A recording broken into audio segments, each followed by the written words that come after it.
masyarakat di rusun itu lebih aktif. Nah ini bagus, lebih aktif dibandingkan di luar rusun. Arjuna Plaza. Yang menarik, ternyata yang bikin bermukim secara vertikal itu bukan hanya pemerintah. Provokator yang bagus gitu ya, mendorong pemerintah, dunia usaha juga pengembang perbankan untuk sama-sama memajukan sektor perumahan. Terbukti bahwa nggak boleh dong kota kayak sekarang mengandalkan pangannya dari desa, jahat amat kan?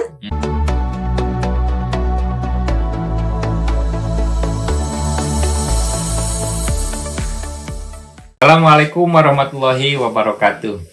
Sobat Apran, ketemu lagi pada podcast yang episode yang kelima. Podcast PPJ, Podcast P3JB Juara.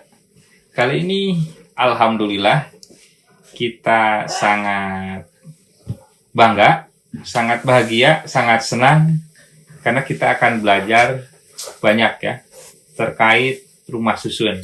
Karena beliau saya yakin sudah malang melintang ya di dalam pokok ya materi perumahan itu, saya yakin udah di kepalanya itu rumah, perumahan, perkotaan dan sebagainya. Karena beliau juga dulunya dari seorang birokrat, kemudian menjadi praktisi dan sekarang masih di usia beliau senior tapi masih aktif. Kita undang beliau, Ibu Ramali Sobandi, PSD.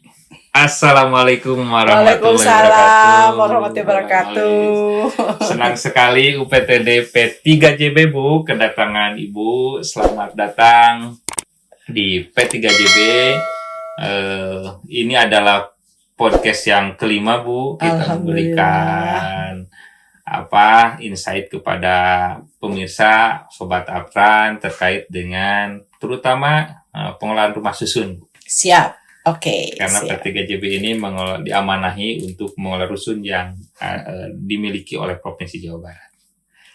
Alhamdulillah senang sekali Bu. Kita bisa sama belajar. Kok kayak pulang. Dan Ibu ini cukup lama juga di sini Bu ya. 16 tahun. 16 tahun saya Ibu di dinas sini. ini ya, betul. Bisa cerita dulu Bu mungkin Bu. Jadi saya bekerja di pemerintah itu dari tahun 83. Oh. Waktu itu kantor dinas Saya baru ini 2 tahun. Sudah bekerja. kantor dinas ini adanya di kilometer 0 Kota Bandung. Bangunan yang bagus sekali tapi sayang diruntuhkan. Kemarin saya habis marah-marah soal itu. Sukanya marah-marah. Oke, 83 pegang Kampung Improvement Program, perbaikan kampung. Kemudian pindah kantor, kan kantornya Boyongan ke Lengkong. Ke Lengkong.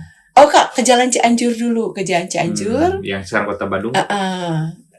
Bukan. Ya itu kantornya Kampung Improvement itu. Oh. Kemudian balik ngelola kota di Asia Afrika, kemudian sekantor Boyongan. Waktu itu Kanwil udah mulai siap-siap jadi dinas ya, Kanwilnya hilang, baru mau, terus di Lengkong. Jadi 16 tahun itu saya cuman beberapa minggu kayaknya di Kawaluyaan karena 2010 weh. Gua lah 2000-an. 99. Saya 99 November itu berangkat sekolah. Oh. Berangkat sekolah dan waktu sekolah S3. Belanda Bu ya? Ya, S3 itu harus wajib kembali ke pusat. Sebagai orang pusat gitu ya. Iya. Nah, dadah deh. Jadi 16 tahun. Jadi waktu itu ini dinas Tarkim Bu ya? Ya, betul sekali. Oh, udah pada banyak yang almarhum nih. Iya. Sudahlah. Oke. Terakhir Ibu di Kasubdit Bu ya? Di sini enggak. Jadi gini, lucu sekali. Saya ditawarin Kasubdin. Kasubdin. Oh ya, kenapa Kasubdin? Ada 2 tawaran datang bersamaan, Kasubdin atau sekolah. Ya sekolah lah. Ngapain dibayarin full lagi? Boleh pilih sekolah mana ya udah. Kembali 2002, 2003, kemudian Januari tanggal 2 saya udah mulai lagi bekerja di Litbang. 2003. Cuman memang jiwa saya kayaknya memang pemberontak banget kali ya. Sampai banyak orang yang, "Lu PNS atau LSM ya nggak tahu deh. Oke, nah dari situ 2006 sampai 2009 itu saya diminta menjadi staf khusus Menteri Perumahan almarhum Pak Yusuf Asari. Kemudian setelah udah terpikir itu akan pensiun dini, jadi memenuhi kewajiban 2N+1 saja setelah sekolah. Di 2010 sudah melayangkan surat permintaan untuk mundur. Pemberontak. Tapi prosesnya tidak cepat ya. Jadi Juni 2012 baru diizinkan. In between saya jadi tenaga ahli khusus untuk Pak Dirjen Cipta Karya Pak Budi Wono. Pak Budi Wono ya. Waktu itu. Itulah cerita lama. Saya senang sekali ya. Terima kasih ya. Jadi mungkin para yang mudah-mudahan ada yang nonton. Ini adalah bagian dari kesepakatan kami dengan Pak Haidar dan Pak Indra Maha bahwa kami sedang melakukan uji coba sebetulnya. Jadi saat ini posisi saya di Satgas Perumahan, khususnya terutama rusun ya, yang ingin memberdayakan provinsi. Begitu. Jadi kami sudah keliling-keliling di Provinsi Jawa Barat, Provinsi Jawa Tengah, dan DKI. Kita sempat ke Bali juga melihat karena kebetulan ada yang lain begitu. Dan menemukan memang ada beberapa best practice yang dilaksanakan oleh pemerintah Provinsi Jawa Barat gitu. Rupanya makhluknya ini ya, organisasinya ini P3JB ya. P3JB, Pengelolaan Pelayanan Perumahan Jawa Barat. Oke, bukan rusun ya, sebenarnya perumahan. Jadi memang tadi sebelum kita mulai rekaman saya sampaikan, ayo kembali ke kitanya karena rusun itu penting, tetapi bukan satu-satunya begitu ya. Jadi yang sudah ada karena investasinya besar harus kita optimumkan, tapi kan yang lainnya itu banyak yang harus dikerjakan begitu. Luar biasa. Pengalamannya luar biasa ya pasti. Banyak yang dari mulai tadi bekerja di birokrat, kemudian lebih ke akademisi, dan sekarang itu menjadi lebih ke provokator ya Bu ya. Tapi bagus provokatornya, provokator yang bagus gitu ya, mendorong pemerintah, dunia usaha juga pengembang perbankan untuk sama-sama memajukan sektor perumahan ini. Luar biasa nih Bu Ramalis. Bu, naik ke substansi nih, Ibu akan bicara, dan saya minta juga Ibu bicara tentang evolusi rusun. Karena Ibu pelakunya ya. Pelaku revolusioner. Oke, bisa begini. cerita gimana Bu? Sekarang mungkin harus kembali dulu ya. Kenapa kita harus berpikir bermukim secara vertikal? Kalau rusun kan jargon yang sangat spesifik. Rusun adalah program perumahan vertikal yang diinisiasi oleh pemerintah. Jadi kan sebetulnya hidup secara vertikal itu nggak bisa enggak, udah harus gitu. Keniscayaan Bu. Keniscayaan sih. Kataku. Oke. Jadi kenapa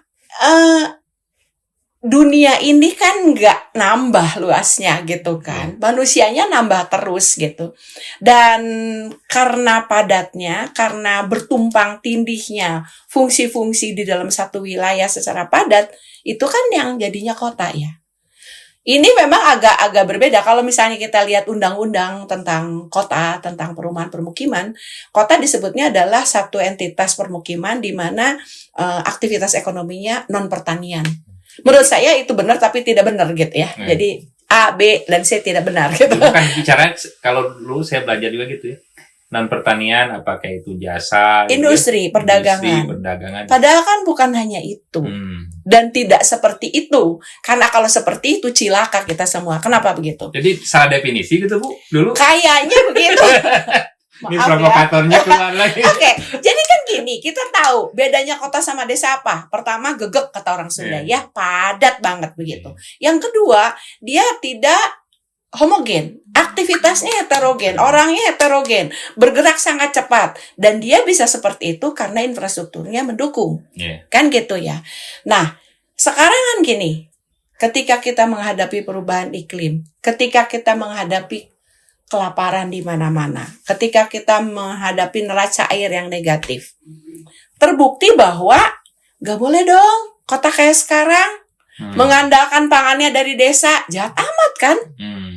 Jahat amat kan? Sumber dayanya dari luar. Iya kan, enak banget gitu. Artinya apa? Artinya suka atau tidak suka, kota pun harus bertani, harus berproduksi. Kota pun harus menjaga airnya. Kok enak kota di sekitarnya dibuat green belt. Jadi kawasan lindung. Lah kok enak? Yang dilindungi tidak urusan sama yang melindungi, kan enggak bener kan gitu.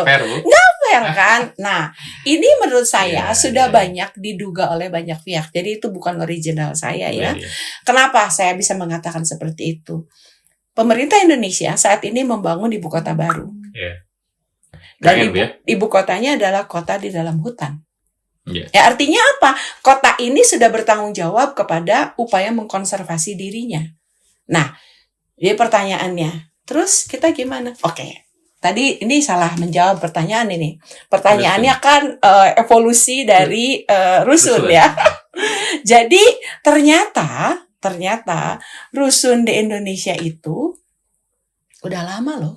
Tahun 50-an ternyata. 50 ya? Iya, 50-an gitu ya. Kan bingung kan? Nah, adanya di Surabaya. Itu dibangun pemerintah, Bu? Kayaknya Atau bukan. Kayaknya bukan. Kayaknya kayaknya perkebunan kayaknya. Karena pada zaman itu Surabaya kan ekonominya basisnya perkebunan ya. Dan banyak, dia kayak hub gitu kan. Surabaya itu saat ini pun dia merupakan hub distribusi untuk Indonesia Timur dan pusat alat berat, industri alat berat ya gitu ya.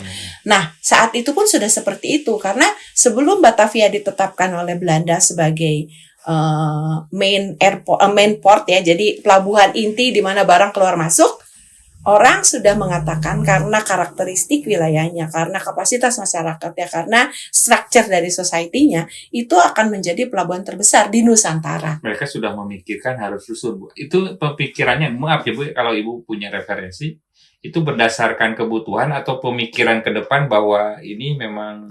Saya menduga, karena belum meneliti secara spesifik. Surabaya itu adalah kota yang tumbuh di delta Sungai Berantas.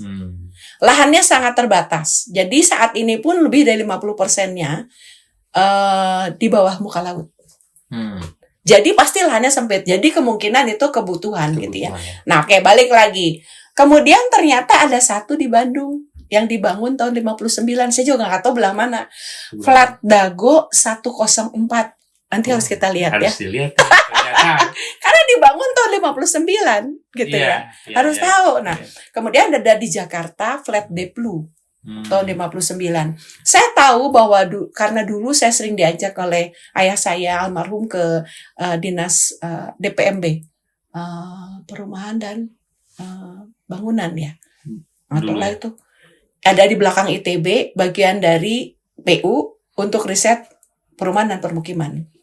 Nah, mereka membuat banyak sekali flat, maisonette, dan itu masih ada beberapa yang tersisa. Jadi kalau Anda ke Buah Batu, ada flat pengairan, sekarang udah dibeli sama gereja ya, udah dibongkar.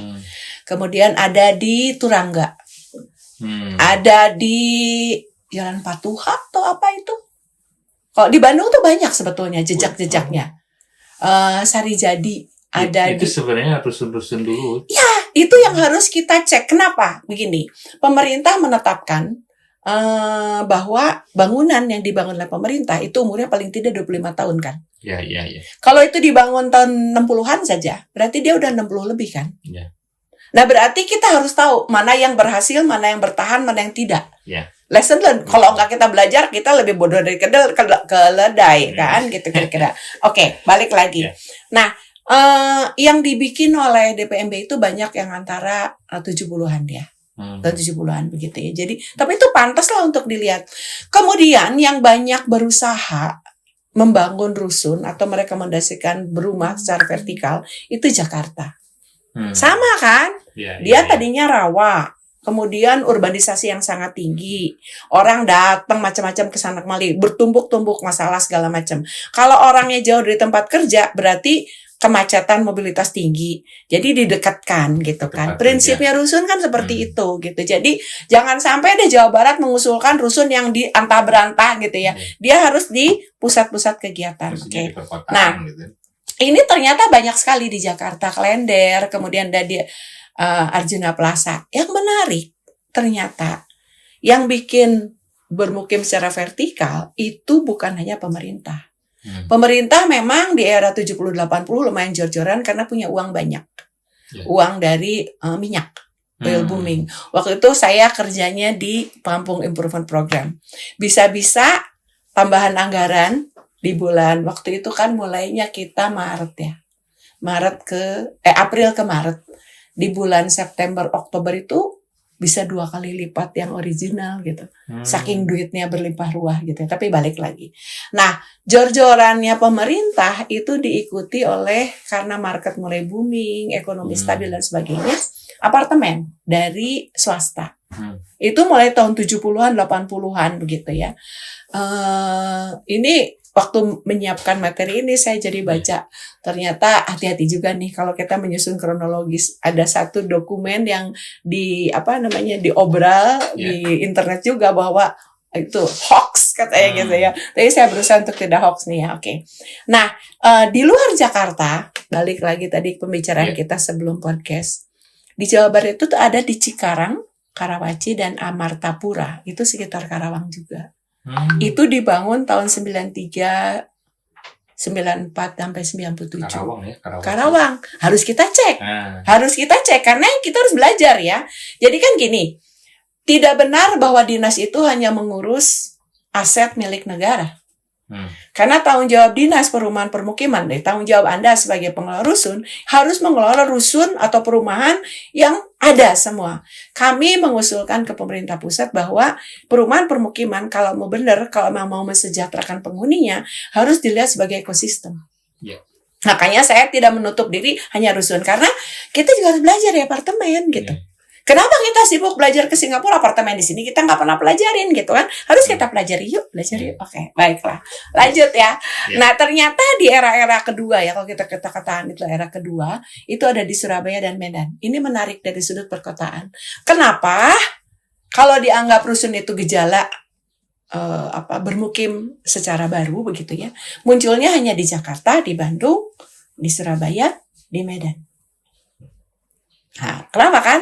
Surabaya, Bandung, Medan ya? Iya kan? Nah, oke. Ini mungkin ada tambahan. Jadi ini juga penting untuk kita melihat yang mana yang harus vertikal ya, penting untuk vertikal. Kami melakukan riset 8 kota di Yayasan Pilar Tunas Nusa. Ada Medan. Medan itu adalah metropolitan. Dia merepresentasikan kota yang paling besar di Sumatera, gitu. Jadi tidak heran untuk kami bahwa ada terobosan itu. Dan yang dibangun di Medan bukan oleh negara, apartemen oleh swasta. Jadi market based oriented gitu ya. Nah kalau yang Bandung kan memang banyaknya uji coba. Karena sejak Bandung ditetapkan sebagai calon ibu kota Hindia Belanda, banyak sekali lembaga riset punya pemerintah dipindahkan ke Bandung. Otomatis sebetulnya kalau kita mau belajar banyak, ubek-ubekan di Bandung, lah seueur gitu. Banyak sekali informasi yang memang bisa kita tangkap, apalagi kalau kita melihat perjalanan ya, perjalanan keilmuan, perjalanan kebijakan, perjalanan program, itu di Bandung dan sekitarnya, begitu. Dan bukan hanya itu, karena kalau lihat dari jumlah penduduk ya, Jakarta kan paling gede ya saat ini ya, Jabodetabek itu ada 12 jutaan gitu ya penduduknya. Layer kedua itu 2, Bandung dan Surabaya. Tapi peran layer kedua Bandung dan Surabaya itu berbeda. Jadi tadi saya ceritakan kalau Surabaya itu dia adalah hub distribusi 9 bahan pokok untuk Indonesia Timur, tentunya menjadi sangat penting kan. Oke, karena resources kalau soal penduduk sedikit, tapi resources kan adanya di Indonesia Timur gitu. Nah, kemudian Bandung apa? Dan industri berat ya ada di Surabaya. Kalau Bandung itu sejak awalnya itu memang think tank. Tadi satu ya. Tadi yang pertama adalah riset. Yang kedua perguruan tinggi. Jadi memang Bandung think tank itu dari dulunya udah ini ya, Bu ya? Karena memang by design. Waktu dia ditetapkan sebagai calon ibu kota Hindia Belanda, yang membangun society dari Bandung itu adalah orang-orang yang mementingkan knowledge, mementingkan inovasi. Dan kita juga semua harus tahu bahwa menariknya Bandung soal tadi kolaborasi ya, bahwa kita maju ke depan itu nggak mungkin sendiri. Pemerintah nggak mungkin sendiri, kita nggak mungkin menyenderkan diri kepada market. Kita juga harus mempertimbangkan akademisi. Kita juga harus mempertimbangkan komunitas, kita harus mempertimbangkan media, gitu. Makanya kita bikin podcast ya. Nah, menariknya apa? Jadi kalau kita bandingkan Bandung dan Medan, itu dua-duanya tumbuh karena perkebunan, kan? Untungnya Bandung itu mendapatkan pengusaha-pengusaha perkebunan yang punya kecintaan kepada ilmu, yang punya semangat filantropi, yang punya semangat membangun kebudayaan. Gedung Merdeka kan bukan pemerintah yang bikin, kan? Itu komunitas warga pekebun yang butuh tempat untuk bersosialisasi dan berbudaya. Supermarket di depannya Gedung Merdeka kan ada supermarket yang pertama, yang sekarang jadi bagian dari bank. Itu yang bangun bukan pemerintah, bukan atas dasar pemerintah, tapi yang bangun adalah swasta. Demikian juga dengan Jalan Braga, gitu. Jadi di sini kita melihat keunikan Bandung. Jadi memang karena kita ada di Bandung adalah ibu kota Jawa Barat, mestinya kita balik lagi. Apa ya best practice yang ada di kita? Mari kita gali, mari kita gunakan itu sebagai modal untuk ke depan, begitu ya. Jadi itu sih ceritanya, gitu ya. Jadi tapi tadi ya kan ada rusun yang di Dago itu ya. Itu kontribusinya ke yang tadi pengembangan ilmu pengetahuannya ada ya? Nggak tahu. Nah, saya baru tahu ini. Jadi nanti kita cari tahu sama-sama ya. Tapi kan begini. Kalau saya bayangkan Bandung di awal-awal dia menjadi kota, itu kita harus tahu semua ya bahwa etnis Oriental itu baru diizinkan setelah Dendles masuk ya. Sebelumnya hanya orang pribumi sama European, gitu ya. Dan kita tahu ada Bosha, ada Yunghun. Bosha kan astronomi. Yang di Lembang ya. Ya, dia mengembangkan ilmu pengetahuan astronomi yang basisnya di tropis. Itu ada di Bandung, gitu ya.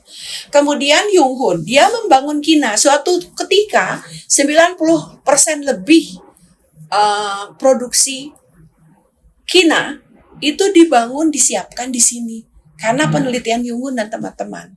Banyak hal yang lain ya, soal teh gitu ya, soal Pasteur, vaksin gitu ya, obat-obatan gitu. Itu bukan pemerintah. Itu semangat filantropi dari pengusaha-pengusaha yang udah cukup kaya dan mungkin pengen masuk surga gitu ya. Jadi ya sudah ke sana gitu. Mungkin semangat ini yang harus kita jadikan pembeda. Ya. Jadi sebenarnya harus kita yang pengelola rusun ya harus punya semangat bahwa sebenarnya tadi ya berbicara Bandung sebagai pusat knowledge dan sebagainya, itu harusnya rusun juga harus jadi pusat knowledge juga, Bu. Betul. Jadi makanya mari kita gunakan. Oke, mari kita berkolaborasi. Bagaimana kita belajar dari yang sudah ada, belajar juga dari tantangan ke depan, mengembangkan rusun masa depan. Gitu ya. Tadi kan kita sudah cerita, lahan makin sempit, orang makin banyak. Makanan makin langka. Ya. Jadi kalau bayangkan kenapa harus vertikal? Bayangin nih, meja ini penuh dengan rumah. Kita bikin rumahnya 2 lantai. Berarti kan kita punya setengah yang kosong kan? Kalau 3 lantai, jadi punya 2/3 yang kosong kan? Bayangkan kalau 4-5 lantai. Tanpa lift ya, kalau kita mau hemat energi ya. Berarti kan kita punya banyak sekali lahan gitu untuk kebutuhan lain. Untuk pangan, untuk ketahanan air, untuk memulihkan alam sehingga masyarakat yang tinggal di katakanlah meja ini sebagai permukiman punya iklim mikro yang baik gitu. Jadi vertikal sudah tidak bisa dipertanyakan, harus. Tapi bagaimana itu yang memang harus kita kembangkan. Gitu ya. Tambahan Bu ya, mungkin saya pernah ini juga dari Pak Gun ya, Sekretaris Pokja PKP. Penelitian dia itu bahwa masyarakat di rusun itu lebih aktif. Nah, ini bagus, lebih aktif dibandingkan di luar rusun. Lebih Jadi aktif dalam arti kata, sebelum lebih aktif rusun- bergerak berolahraga karena Sebelum- harus naik tangga atau bukan, Bu. Jadi dia berinteraksinya lebih berinteraksi dibandingkan dia sebelum masuk rusun. Oke. Ini Bisa jadi. Ini bagus juga. Bisa ini jadi. penelitian. Bisa jadi. Soalnya kan gini, Mas. Kita balik lagi ke meja ini ya sebagai bayangan ya, bayangan bagaimana kita hidup sehari-hari gitu ya. Kalau misalnya saya tinggal di sini, kemudian kerja di sana, ya udah berangkat sana, pulang masuk kamar. Gitu kan ya. Nah, sekarang kalau kita tadi 5 lantai, 4 lantai yang tanpa lift ya, kan berarti di sini. Kalau saya tinggal di lantai 4, ya ke bawah harus lewat 3, 2, 1, 0 gitu kan. Iya. Berarti kan kemungkinan bertemunya Tinggi. betul. Ya, gitu. Dan keterikatan gitu ya. Karena kan sistem airnya bareng sampah. Kalau misalnya ada yang nggak suka mandi gitu di lantai itu gitu ya, kan baunya kemana-mana gitu kan ya. Jadi yang paling sederhana gitu, pasti itu make sense kalau menurut saya. Make sense. Nah, sekarang itu yang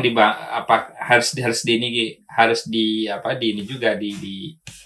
dipilah juga, apakah itu berlaku juga untuk rusun yang dibangun pemerintah atau rusun yang swasta juga.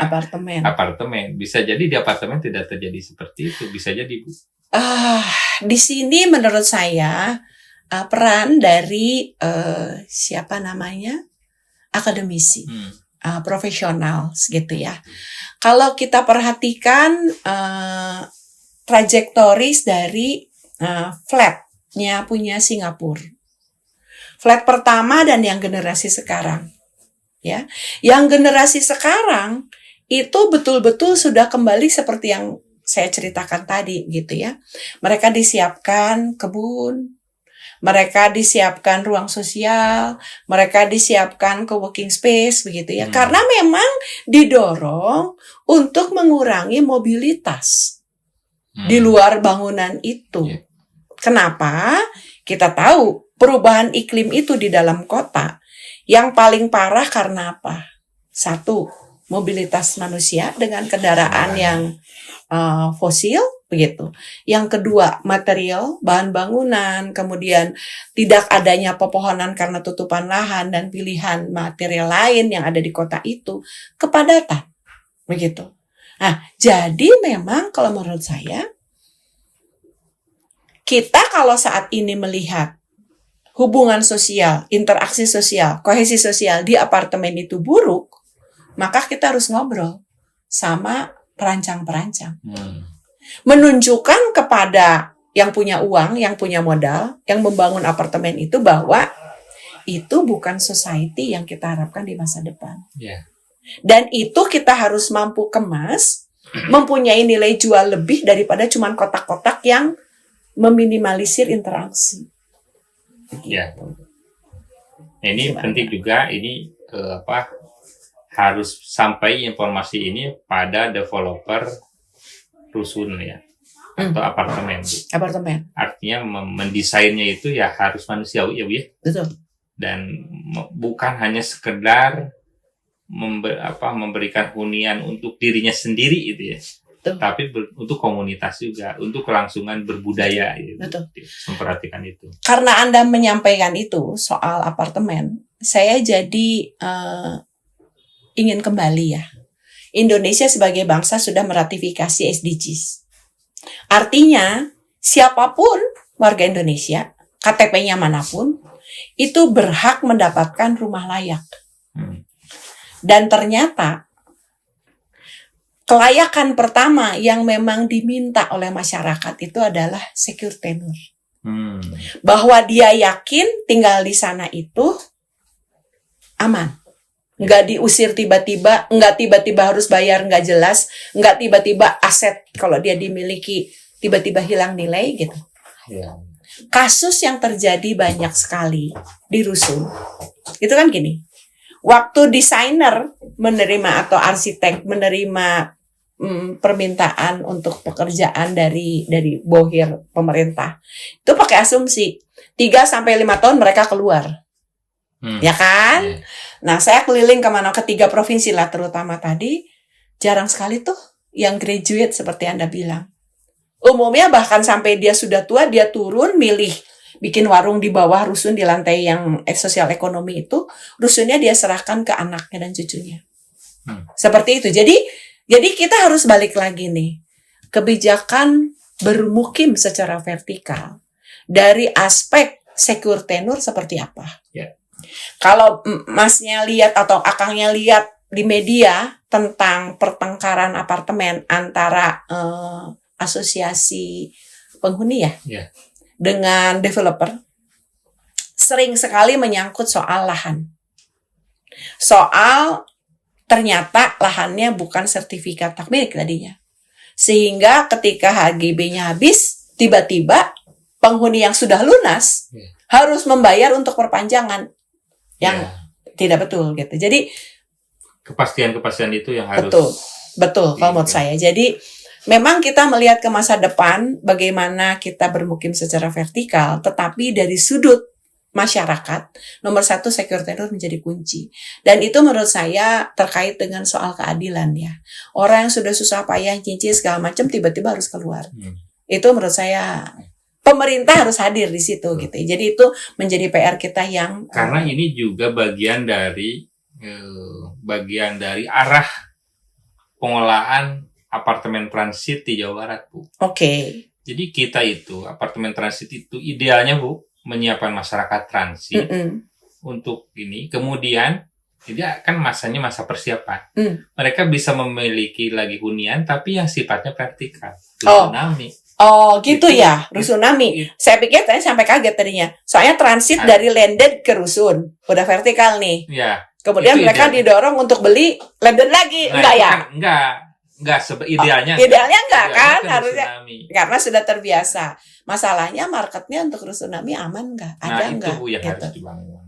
Jadi itu bagian dari yang kita dorong gitu, bagaimana dari rusunawa menjadi rusunami gitu. Oke. Sekarang itu memang sudah ya apartemen transit sebagai solusi, tapi balik lagi ke landed. Nah, dalam kasus Anda transitnya, bukan Anda, Jawa Barat, transitnya berapa lama ya? Di kita itu kalau di Pergubnya masih cukup lama, 5-10 tahun. Ini cukup lama. Nah, ini yang akan kita evaluasi, reduksi terlalu lama gitu ya. Ya sekitar 3 tahun sampai 6 tahun gitu ya. Mereka menyiapkan segala aspeknya ya. Budayanya, kemudian dari sisi kekuatan finansialnya, kemudian juga nanti akan cicilannya gitu ya. Saya rasa kalau ke rusunami itu adalah ideal. Jadi budayanya sudah terbentuk dan sebagainya, dan di sana skema untuk memberikan hunian yang layak bagi MBR itu terjadi. Nah sekarang itu kan ada agak gini juga, Bu ya. Ya mungkin ya sudah memberikan solusi, tapi belum ideal.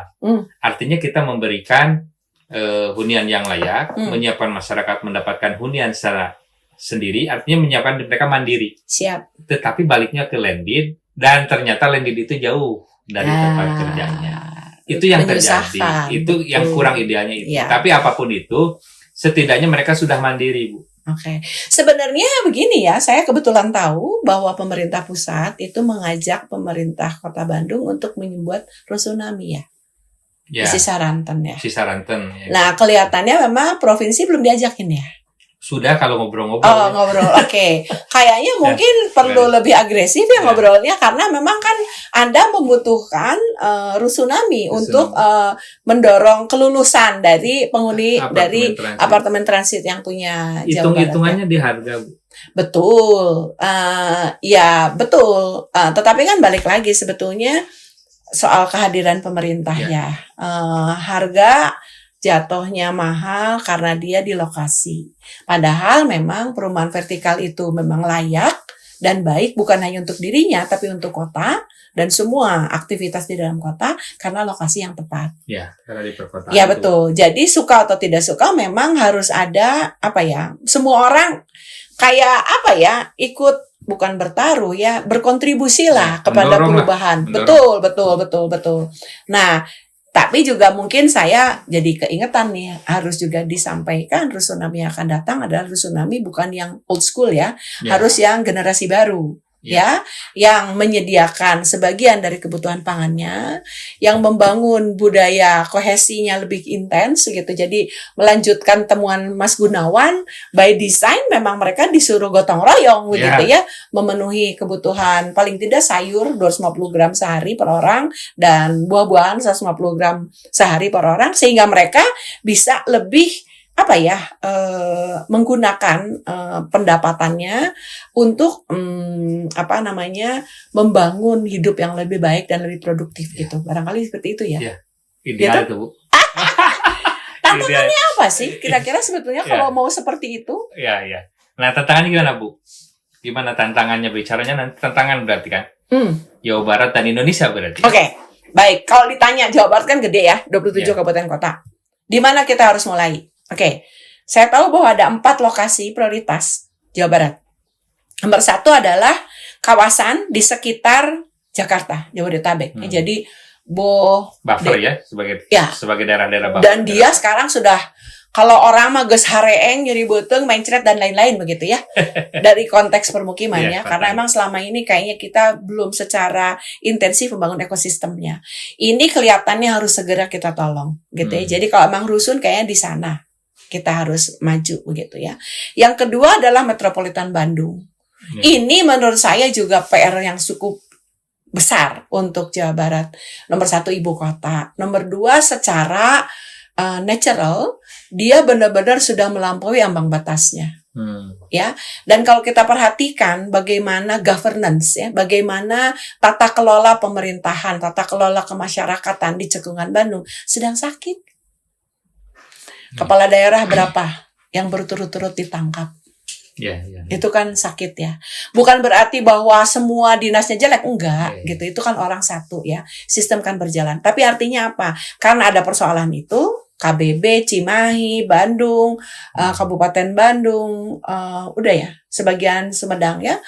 Ini memang harus dikonsolidasikan dan menurut saya provinsi sudah pada waktunya sekarang menggunakan pengembangan perumahan permukiman sebagai sektor strategis ya, untuk menata ulang bagaimana kita bermukim berkota secara lebih baik untuk ke depan yang lebih baik. Kan tadi Anda bilang inovasi dan inisiatif baik itu banyak sekali ternyata dari Bandung ya. Mari kita kuatkan brand itu gitu ya. Kenapa tidak gitu kan? Banyak orang pintar mah dan banyak juga orang baik mah gitu. Jadi tinggal kita mau nggak kita jalan bareng. Jadi sebagai informasi nih ya kepada yang nonton kalau ada, sejak Agustus sampai Desember insya Allah gitu ya, kami sedang berusaha konsolidasi. Jadi ada akademisi, ada komunitas, ada pemerintah daerah juga, ada media, kita sama-sama ayo kita coba seberapa jauh perumahan permukiman di Jawa Barat itu bisa kita tingkatkan kualitas pengelolaannya begitu dan perannya. Luar biasa. Bu, PR, yes. PR. Ini apalagi nih, Ibu bisa melihat mungkin kontribusi rusun apalagi dengan pencapaian SDGs, misalkan isu-isu yang mengglobal ya. Misalkan efek rumah kaca ya. Itu sangat berkontribusi sekali Bu ya. Tuh. Kemudian efisiensi lahan gitu ya. Kemudian juga ketahanan pangan gitu ya. Ketahanan air.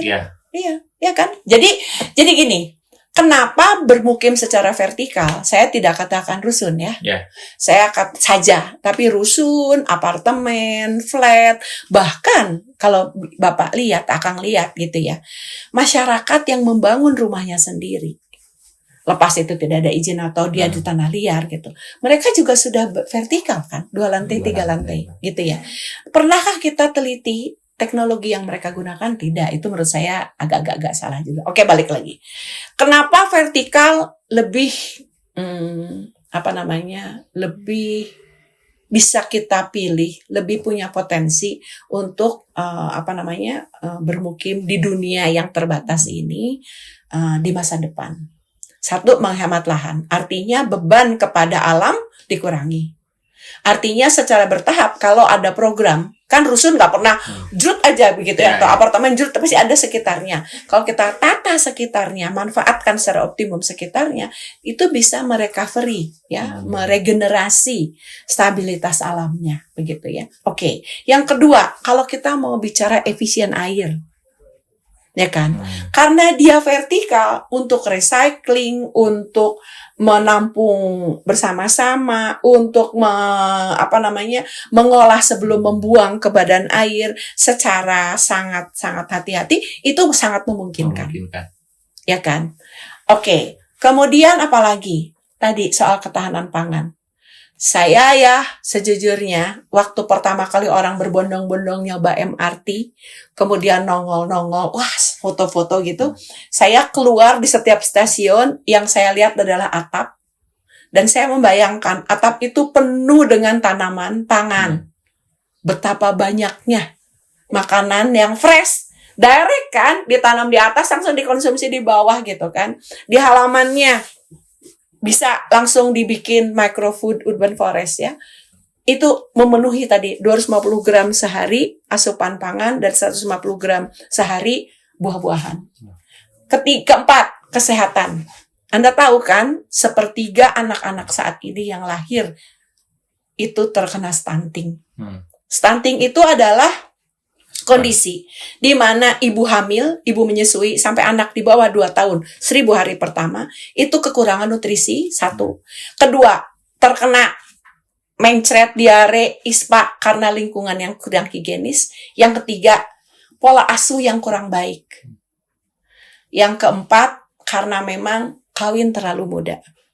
Nah, kalau kita tadi bicara apa sih opportunity yang terbuka ketika kita bermukim vertikal, klinik, puskesmas, posyandu, itu jadi deket, gampang. Kalau Mas Gun bilang interaksinya baik, ditambah muatan, interaksi untuk sama-sama mencegah stunting.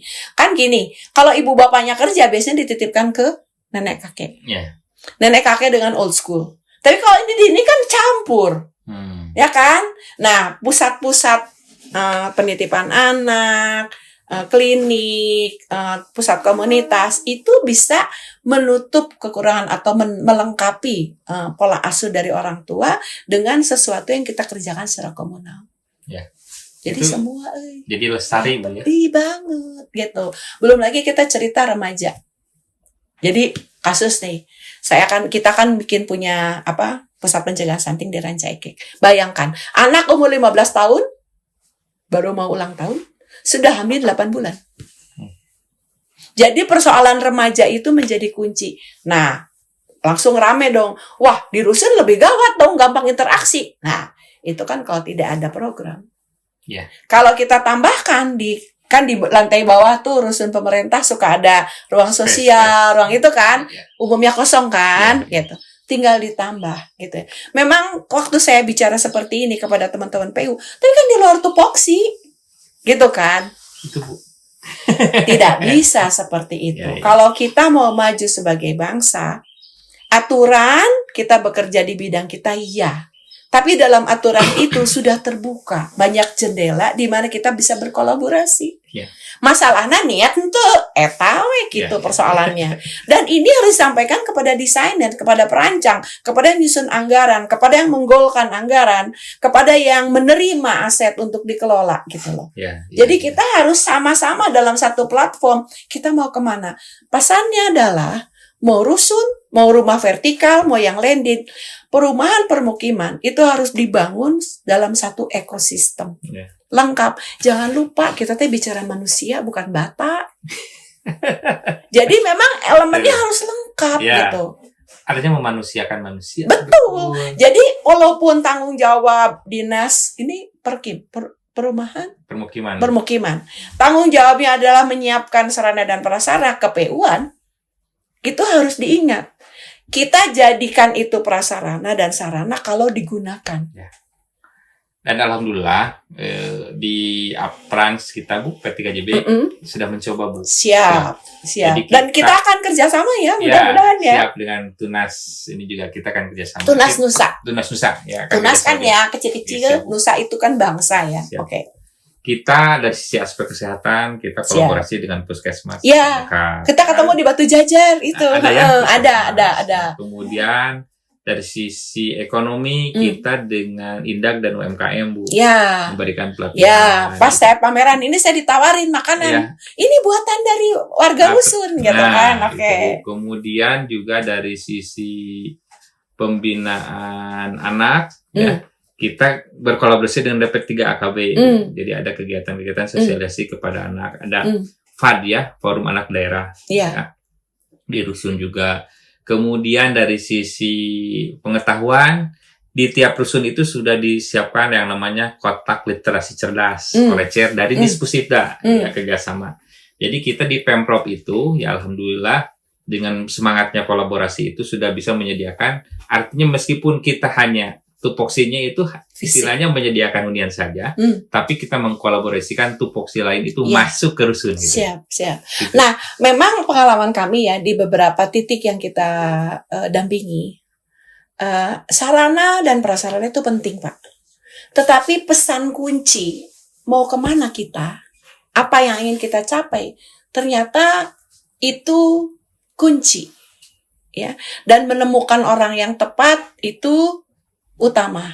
Yeah. Jadi kami salah satu rekomendasi yang kami sampaikan di Satgas Perumahan, di Dirjen Perumahan itu adalah ketika pemerintah atau sekolah atau pesantren atau kawasan industri menerima aset yang diberikan oleh PU, itu harus diawali dengan membangun komitmen. Rusun ini akan dipakai apa? Yeah. Sekedar hunian atau tempat untuk graduate penghuninya, gitu. Atau rusun ini akan dipakai menata ulang kawasan dan society-nya, gitu. Kan jadi berbeda ya. Jadi berbeda. Jadi contoh kesehatan, puskesmas ada, posyandu ada. Tapi Anda perlu tahu kalau posyandu kan sebulan sekali. Pencegahan stunting itu harus dilakukan setiap hari. Dan tidak mungkin dinas yang turun. Artinya apa? Artinya penghuninya harus dibina untuk mampu secara mandiri. Jadi tadi Anda cerita, rusun ke depan adalah rusun yang mandiri dan lestari. Mandiri manusianya, memang betul-betul mandiri. Dibina, difasilitasi oleh dinas, oleh kewilayahan. Sedangkan lestari lingkungannya. Jadi microclimate, jadi kemarin waktu kita panas banget kan. Yeah. Saya bersyukur karena rumahnya dihutankan. Ternyata dengan pola tertentu, suhu di luar yang 32 derajat itu, di dalam itu 9 derajat kurang. Nah, itu yang harapannya ke depan, waktu kita mendesain, waktu kita memutuskan anggaran, waktu kita memutuskan aktivitas, program, dan kolaborasi, itu pikirannya. Lestarinya apa, mandirinya apa. Begitu kira-kira. Luar biasa. Kata kuncinya lestari itu dari sisi air, energi, regeneratif lingkungan, termasuk pengolahan sampah dan limbah ya. Itu kunci banget ya. Kita di apartemen transit ada namanya Gebiar Pas. Asik. Apa itu? Banyak sekali singkatannya. Ya, Gebiar Pas itu gerakan bayar pakai sampah, Bu. Jadi di rusun itu diwajibkan memilah sampah. Dan kita record, Bu, di sistem kita itu siapa yang belum gitu, kita tegur. Paling tidak 1 kali dalam 1 bulan harus menyetor sampah. Sampah itu kemudian ditukarkan dalam bentuk kupon atau voucher. Voucher itu bisa dibelikan membeli bahan makanan atau bahan sembako di toko-toko di rusun itu. Kita ketemu pas itu kita lihat lagi dipilah sama dia, ditanya lagi, dipenyet-penyetin dan dipisahin tutup botol sama botolnya dan dipenyet-penyetin. Kita lihat itu. Memang gini. Salah satu yang kami sampaikan kita kan ada talk show ya dengan Pak Indra Mahaya di GBK dalam rangka Hari Habitat. Saya sampaikan salah satu best practice yang harus diapresiasi di Jawa Barat adalah pengelolaan rusun. Gitu ya. Tadi kan, rusun umumnya diserahkan kepada kabupaten kota atau pesantren atau sekolah atau kawasan industri. Gitu ya. Dan yang diserahkan kepada kabupaten kota itu kan biasanya untuk MBR. Biasanya ada langsung ditetapkan yang boleh masuk yang ber-KTP kabupaten kota itu. Padahal kita tahu yang paling membutuhkan perumahan dan hunian itu adalah yang migran. Yang tidak ber-KTP lokal. Jadi terobosan dari provinsi itu menurut saya Jawa Barat itu sangat baik. Artinya ini terbuka untuk semua yang ber-KTP Jawa Barat kan. Jadi lebih luas jangkauannya. Hanya balik lagi, kalau rusunnya itu di sekolah, berarti kan memang sekolah yang diserahkan. Ketika misalnya provinsi diberikan rusun di luar kampus, mungkin harus kerjasama dengan provinsi yang mengirim murid kali ya. Ya. Kayaknya kayak gitu. Karena kan domainnya, karena fungsinya berbeda kan gitu Ya, kan ya, ya. ya. Jadi kan kalau kita lihat rusun di mana pusat ekonomi, pusat transportasi, pusat pendidikan kan. Ya, ya. Dan Jawa Barat itu kaya raya dengan hal itu gitu ya. Ya. Jadi ada kemungkinan kasus-kasus seperti itu gitu kira-kira. Sip, Bu. Satu lagi, Bu, mungkin ya, Apa? yang harus didorong itu. Jadi, Ibu sudah melihat, artinya provinsi pun itu punya kewenangan loh dalam mengelola rusun. Betul. Undang-Undang 23 itu nggak ada, Bu. Keluhan ini saya terima juga di Ya. Provinsi Jawa Tengah. Artinya Ibu sudah membuktikan peran provinsi itu perlu. Harus. Tapi kan sekarang Termasuk. begini. Tadi Anda bilang ada kewajiban-kewajiban yang sudah kita jalankan, ada katakanlah uji coba atau kenakalan ya, bisa dikatakan yang diusahakan begitu ya, karena kita melihat demand. Kalau menurut saya ada kok caranya ketika kita berinovasi. Katakanlah itu uji coba, programkan itu sebagai uji coba dan buktikan bahwa aturan yang ada itu masih belum memadai. Ya. Nah, saya sebetulnya ingin menitipkan kepada P3JB. Siap, Bu. Rusun penting, tapi yang lain harus. Karena perumahan dan permukiman itu harus dibangun dalam ekosistem. Gitu ya. Rumah kawasan inner city, kota-kota lama. Ya, jadi kawasan lama dari kota, kemudian kawasan antara. Ya, jadi kami melihat sangat menyedihkan. Contoh di Ranca Ekek ya. Karena kami bercokol di sana lumayan kenceng lah ya. Udah dari tahun 2013 gitu ya. Udah 10 tahun. Itu kelihatan banget bahwa tidak hadir pengaturan pengelolaan permukiman. Masyarakat terpaksa mengkonsumsi air yang sangat kotor, sanitasinya buruk, kemudian rumah-rumahnya tuh di sepanjang rel yang tidak digunakan sangat kumuh gitu ya. Kemudian lahan sawah, kebun berganti jadi kawasan-kawasan perumahan gitu. Sampah di mana-mana. Udah deh, sedih deh. Berarti kenapa? Terus kan jadi kepikiran, ini sebabnya apa gitu ya. Kan Ranca Ekek nggak tahu jauh. Dia kan Kabupaten Bandung. Yeah. Ibu kotanya kan Soreang. Jauh, sejam setengah lewat tol gitu. Berarti kan jauh di mata, jauh di hati jadinya. Jadi kalau ditanya, jadi kalau gitu provinsi berkewajiban harus gitu ya. Yeah. Nomor 1, lintas wilayah. Itu secara geografis. Yeah. Kedua, lintas kepentingan. Jadi kalau kita cerita industri di Jawa Barat, pasti lintas wilayah otomatis orang. Externality-nya. Ya. Kemudian wilayah antara yang terlantar. Kalau mau dicoba, ayo di Cekungan Bandung aja, karena ini banyak banget yang bisa kita lakukan, yang bisa kita pelajari, kolaborasi, kemudian membangun masyarakat ya. Harusnya orang-orang di Jawa Barat atau yang bertanggung jawab di Jawa Barat itu merasa beruntung loh. Karena masyarakatnya dibandingin luar Jawa sangat baik. Balager lah. Balagernya. Balager banget. Masalahnya kita mau nggak jadi pemimpin atau menjadi panutannya yang mengajak semuanya itu di jalan yang paling baik dari yang ada gitu. Wow. Berat ya? Luar soalnya biasa. Soalnya gesrek benar 5 tahun jadi kudu mikir ke sebelah situ gitu kira-kira. Oke. Ada pertanyaan terakhir? Closing note? Ya, mangga Bu. Ibu pesan kesan. Bu. Pesan kesan. Apa ya? Kayaknya kita harus berubah ya. Berubah. Cara saya dulu di pemerintahan. Dari sejak tahun 12 di luar pemerintahan. Mungkin karena aturan, karena tupoksi, teman-teman di pemerintahan itu agak susah ya untuk bergeser gitu. Tapi kalau menurut saya harus berubah lah ya. Harus berubah. Nomor 1 berubahnya apa?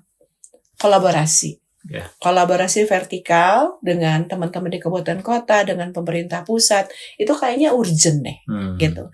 Kemudian kolaborasi horizontal. Kalau Anda mau main sendiri mah tuh capek. Nggak bisa Bu ya. Nggak kekejar Nggak gitu ya. Oke. Yang ketiga adalah, ini adalah contoh ya. Kan effort untuk melakukan ini tidak seheboh kalau misalnya kita bikin rapat dinas. Mendatangkan makhluk-makhluk dari semua penjuru angin. Yeah. Uangnya berapa, ruangannya berapa, harus dikasih makan berapa, begitu. Yeah. Pertanyaannya, yang denger berapa? Yeah. Substansi yang dibahas Apa? kena nggak gitu? Kayaknya kita harus agak smart deh. Mari kita diskusi. Dan kan gini, untung yang beginian gratis ya. masukin ke YouTube. Sampai kapanpun orang dengar, ini hati-hati. Lo kalau ngaco, kalau ngarang, ada di situ loh, gitu kan. Tapi kan artinya buat ke kitanya sendiri juga lebih hati-hati ya, lebih baik ya. Dan memang ikhtiar terus. Katanya kami kemarin baru menyebar Google Form untuk membantu anak muda yang buat aplikasi. Ya. Salah satu pertanyaan terakhir adalah kepada audiensnya itu adalah apa yang harus dilakukan oleh pemerintah untuk maju ke depan secara lebih baik. Ada salah satu jawaban puntennya lucu tapi abang mungkin menyentuh ya. Apa tuh? Tobat. Wow. tapi sebenarnya ini lucu, tragis dan memang benar ya. Jadi kan kalau kita cerita tobat, saya juga pernah ada kasus di mana saya disuruh tobat gitu ya. Jadi saya belajar tobat itu apa? Tobat kan adalah mengakui kesalahan. Ya. Jadi kami sudah dengan Pak Haidar itu menyebarkan Google Form yang lain tentang masalah perumahan di kabupaten kota. Podcast ini tobat, Bu. Kan berarti kita sudah mengetahui ya peta persoalannya seperti apa. Itu satu kunci dari tobat. Anda tidak bisa bertobat kalau Anda tidak mengerti apa masalah, kesalahan dan apa yang sedang Anda hadapi. Nah, setelah itu berjanji dong untuk tidak melakukan gitu. Dan karena tadi kita cerita ini adalah nggak mungkin ke depan tanpa kolaborasi, janjinya nggak bisa sendiri. Ambon sorangan sudah tidak bisa sekarang. Harus ada cinta dari semua pihak gitu ya. Oke. Mari kita mulai dengan lebih baik menuju ke satu titik yang kita sepakati, kemudian kita berbagi tugas. Jadi tobatnya itu seperti itu, Pak, kira-kira. Amin, Bu. Amin, insya Allah ya. Ya, insya Allah, Bu. Ya. Dan yang utama harus sehat ya. Kalau tidak sehat sudah terbukti ya segala macam hancur kan, ekonomi hancur, pendidikan ngaco dan sebagainya. Jadi kita harus sehat, lahir dan batin. Terima kasih banget. Ya, assalamualaikum ya. Alhamdulillah. Memberikan insight kepada kita semua ya. Banyak hal yang kita bahas hari ini dari sisi saya kira bukan hanya rumah susun, bukan hanya perumahan, tapi sudah ke aspek yang lain ya, sosial, kesehatan kita bahas ini. Luar biasa. Bu, terima kasih. Sama-sama. Ilmunya yang disampaikan mudah-mudahan bermanfaat buat Sobat Atlan di mana saja berada. Dan kita minta akhiri Bu ada tagnya PPJ Bu. Oh gitu. Iya. Mudah-mudahan tidak terlalu banyak salahnya dan ngaconya ya. Karena lama ada jejak digitalnya. Podcast P3JB juara. Juara katanya insya Allah. Kalau ikhtiarnya nggak berhenti ya. Amin. Makasih Ibu. Assalamualaikum warahmatullahi wabarakatuh. Terima kasih Sobat Atlan di mana saja berada. Kita akhiri dan kita ketemu lagi di episode berikutnya. Assalamualaikum warahmatullahi wabarakatuh. Waalaikumsalam.